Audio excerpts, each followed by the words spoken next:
এই একটা Whirlpool micro oven আমাদের কাছে এসেছিলো। মাইক্রোওভেনটার কমপ্লেন হচ্ছে গরম হচ্ছে না। তা মেশিনটা যথারীতি চালিয়ে দেখছি, দেখো 30 সেকেন্ড দিচ্ছি।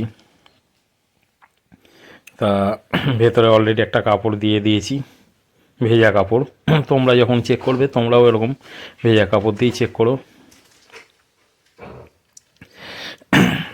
দেখো কাপড়টা একটুকু গরম হয়নি। তাই এই যে ম্যাগনাটনটা এটা খারাপ। আমরা ডাইরেক্ট চালিয়েও দেখে নিয়েছিলাম, এটাই খারাপ আছে।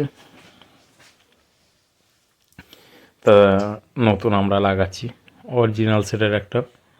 দেখো অরিজিনালটা বুঝবে, এরকম স্ক্যানার দেওয়া থাকবে অরিজিনাল সেটটা। এই অরিজিনাল এরকম প্রবলেম পেলে পরে ম্যাক্সিমাম ম্যাগনাটন খারাপই থাকে। তাও তোমরা ডিরেক্ট চালিয়ে দেখে নেবে, ম্যাগনাটন চেক করা যায় ডিরেক্ট চালিয়ে। তা এখন দেখো আবার 30 সেকেন্ড দিলাম লাগানোর পর।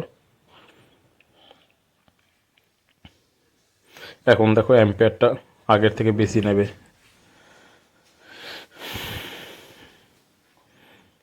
ভেতরে ভেজা কাপড় দেওয়া রয়েছে, দেখাচ্ছি কীরকম গরম হচ্ছে। দেখো কীরকম গরম হয়েছে। যখনই গরম হবে না চেষ্টা করবে ম্যাগনাটনটা চেঞ্জ করে দেওয়ার। ম্যাগনাটন শর্ট বা কেটে গেলে প্রবলেম এরকম হয়, গরম হয় না।